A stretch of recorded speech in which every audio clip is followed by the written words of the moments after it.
J'espère que vous vous portez bien. Pour le coup, moi, ça va.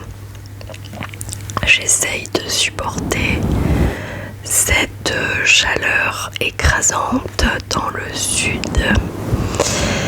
Et voilà. J'espère que vous avez passé un bon week-end. Voilà. Aujourd'hui, les amis, on va se poser une question, ma foi, existentielle. D'où viennent vraiment les frites? Alors, on va se le dire une bonne fois pour toutes. On va répondre à cette question tant de fois posée. Est-ce que les frites viennent de Belgique, de France, d'Espagne? Où a-t-on commencé à préparer les pommes de terre en frites? Voilà, on va se poser cette question et on va tenter d'y répondre. Personnellement, je crois que les frites sont l'un de mes plats préférés. En fait, toutes les patates sous toutes leurs formes, en purée, en gratin, en frites, en chips, pommes de terre vapeur. Voilà, je crois que c'est les pommes de terre, c'est vraiment la vie. Mais peut-être vient en première position les lasagnes. Oui. Alors commençons. Stéphane Bonenberg s'est fait connaître grâce à sa croix d'or, faite avec 2 frites de pommes de terre. Appelée pomme d'or, cette paire de frites avait sa propre salle dans la galerie d'art Moselle et Tchekhov à Munich, où, selon l'artiste, elle était censée illustrer la métamorphose d'un objet profane du quotidien en œuvre d'art sacré. En 2005, on a découvert que les frites originales de l'œuvre, qui faisaient partie intégrante de l'exposition, avaient mystérieusement disparu.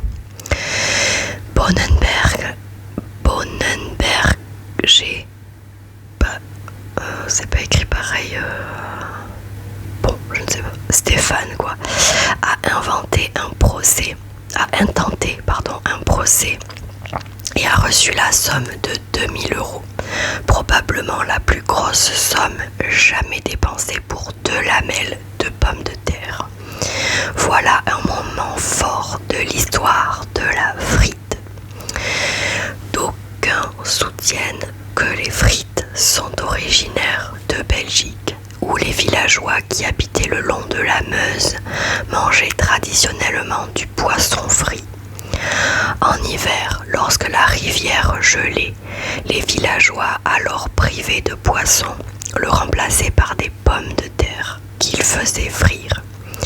On raconte que ce plat a été découvert par des soldats américains en Belgique pendant la Première Guerre mondiale, et la langue dominante du sud de la Belgique étant le français, ils ont baptisé ces savoureuses pommes de terre French fries, les frites françaises. Oh, j'ai des photos de frites là, ça me donne trop envie. Peu importe leur origine, les frites pourraient aussi réellement être d'origine française, puisqu'on le sait. Non, puisque l'on sait qu'elles étaient vendues sur le Pont Neuf à Paris dans les années 1780. Il se pourrait même qu'elles soient espagnoles, les Espagnols ayant été les premiers Européens à goûter aux pommes de terre d'Amérique du Sud. On date leur première mention écrite à 1533, quand Pedro Cieza de León, un conquistador adolescent devenu historien, qui a publié un mémoire de ses expériences intitulé Chronique des Incas ou le voyage de 17 ans de Pedro Cieza de León au puissant royaume du Pérou. Il y décrit la pomme de terre, l'un des principaux aliments des indigènes, comme une sorte de noix de terre qui, une fois bouillie, devient aussi tendre que des châtaignes cuites. Ramenées en Espagne, les pommes de terre incas auraient très bien pu être servies frites, puisque faire frire sa nourriture dans l'huile fait partie des traditions culinaires espagnoles. Cependant, le résultat final n'aurait pas vraiment ressemblé à une frite, car les premières pommes de terre étaient grumeleuses et pas plus grosses que des balles de golf. On attribue généralement à Thomas Jefferson, qui était sûrement le premier gastronome américain, l'introduction de la frite aux États-Unis. Dans son cas, les frites étaient bel et bien françaises, Jefferson les ayant découvertes alors qu'il était ministre des États-Unis en France de 1784 à 1789. Jefferson a fait former son esclave James Hemings, frère de la célèbre Sally Hemings, comme chef cuisinier pendant son séjour en France. Environ 150 recettes qu'il a apprises à l'époque ont subsisté. Certaines écrites de la main même de Jefferson, d'autres transcrites et transmises par ses petites filles. Parmi ces recettes, on trouve des plats très appréciés des Américains comme la glace à la vanille, les macaronis au fromage pour lesquels Jefferson a fait faire une machine à macaroni à Naples, et les pommes de terre frites qui portent le nom de pommes de terre frites à cru en petites tranches lorsque Jefferson les a goûtées à l'origine. On retrouve cette recette de frites dans le livre de cuisine et d'entretien ménager The Virginia Housewife 1824 de Mary Randolph, belle-sœur de la fille de Jefferson. La recette nous indique que les petits morceaux n'avaient pas la forme de la frite que l'on connaît aujourd'hui, mais qu'ils étaient soit ronds et plats, soit en forme de spirale. Randolph recommandait de couper les pommes de terre en les faisant tourner comme on épluche un citron. Malgré l'enthousiasme de Jefferson, les frites ne semblent pas avoir été adoptées par le grand public avant les années 1870 et ne sont devenues vraiment populaires que dans les années 1900. Selon le linguiste Stuart Berg Flexner, elles ont été officiellement connues aux États-Unis sous le nom de French Fried Potatoes, pommes de terre frites françaises, jusqu'à la fin des années 1920. Le nom a ensuite été raccourci d'abord en French Fries, puis en French Fries, et enfin dans les années 1960 en simple fries. Elles sont désormais partie intégrante des habitudes culinaires des États-Unis. Les pommes de terre nature sont sans aucun doute bien plus saines pour nous que les frites. Une pomme de terre de taille moyenne ne contient qu'environ 150 calories, pas de graisse, et constitue une excellente source de glucides complexes, source majeure d'énergie pour l'organisme. Une portion équivalente de frites contient plus de 500 calories, dont plus de 30% proviennent des graisses, et plus d'une dizaine d'additifs soigneusement calibrés pour les rendre appétissantes. Cela fonctionne, on a du mal à leur résister. Le Français moyen mange 18 kg de frites par an, soit environ 150 grosses portions de frites McDonald's. Et selon les sondages, la frite est le légume préféré des tout petits et des plus grandis. Les frites de la liberté. Partout dans le monde, on consomme des frites, mais pas de la même façon. Si les Américains les mangent généralement avec du ketchup, les Français préfèrent la moutarde et les Britanniques le vinaigre. Les Japonais assaisonnent parfois leurs frites avec du curry vert ou de la sauce soja. Les Canadiens les servent sous forme de poutine garnie de sauce et de fromage en grains. Et les Malaisiens les mangent avec de la sauce chili. En Pennsylvanie, j'ai appris avec consternation il y a peu que si vous commandez une salade au poulet, elle sera accompagnée de frites et de fromage fondu. Les Belges, qui revendiquent être les créateurs des frites telles que nous les connaissons, mangent les leurs avec de la mayonnaise.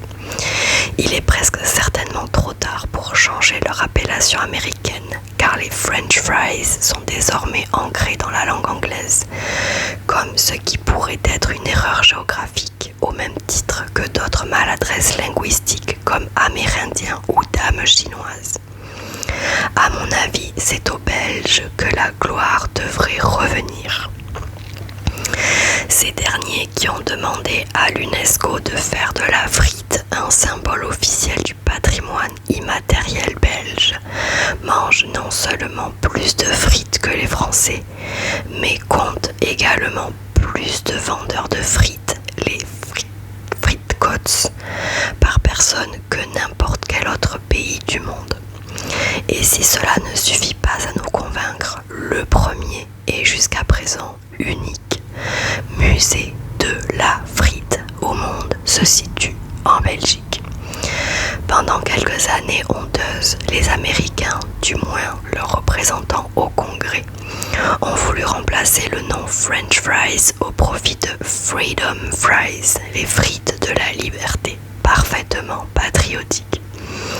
Ce nom a été inspiré par Bob Ney, représentant de l'Ohio, qui, dans le même esprit que les Américains chauvins qui surnommaient la choucroute allemande Liberty Cabbage, chou de la liberté pendant la Première Guerre mondiale, a supprimé le French des frites et du pain perdu, French bread, pour contester le refus de la France de soutenir l'invasion de l'Irak par l'Amérique.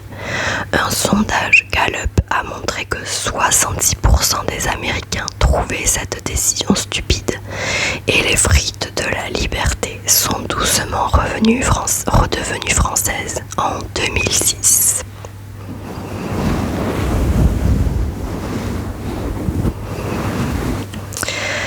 Alors j'ai une idée, on va chercher si on trouve des qu'on appelle ça statistiques, des nombres, des pourcentages, non, des je sais pas, statistiques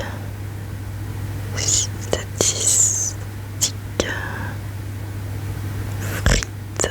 On va voir si on arrive à avoir des nombres. Je sais pas moi si alors, donc les Français consomment en moyenne 18 kg de frites par personne chaque année.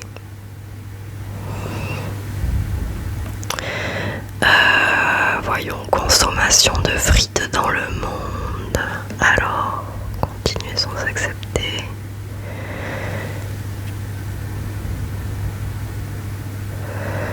Ah oui, d'accord. J'ai consommation de... je sais plus sur quel site. Consommation de frites dans le monde depuis le 1er janvier et le nombre augmente à fur et à mesure des secondes. 5 81 585... Non. 5 milliards. Attendez. Unité, 1000, millions, milliards. 5 milliards 81 millions 588 000 589 000 590 000. Depuis que vous êtes connecté, 15 000, 16 000, 17 000. Voilà, super. On a la consommation de frites en temps réel. Les frites dans le monde. Oh, mais il y a trop de zéros. Unité, 1000, millions, milliards. 11 milliards de kilogrammes. La consommation mondiale de frites dépasse 11 millions de tonnes par an, soit près de 350 kilos de frites par seconde.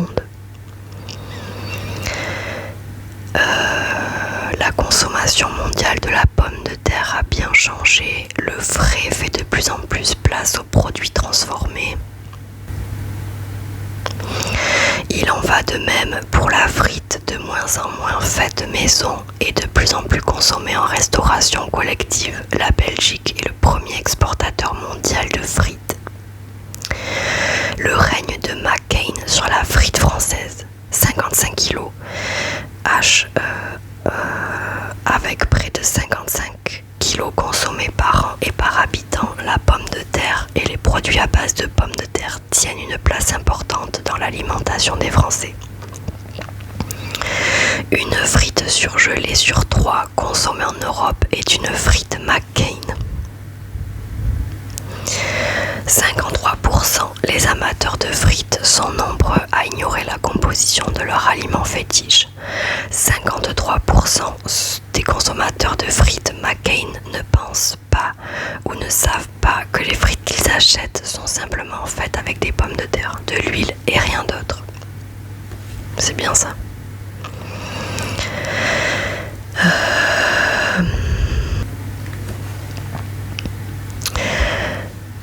Le groupe McCain, avec 3 usines à Arnes, Béthune et Matoug, est devenu le seul producteur de frites surgelées de France, entraînant une sorte de secret statistique sur les chiffres de production des frites et spécialité surgelées depuis la campagne 2009.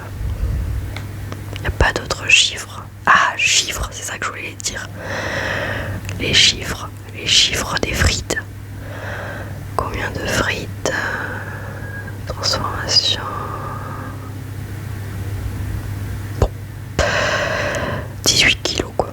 On mange 18 kilos de frites par personne et par année. 11 milliards de kilos par an.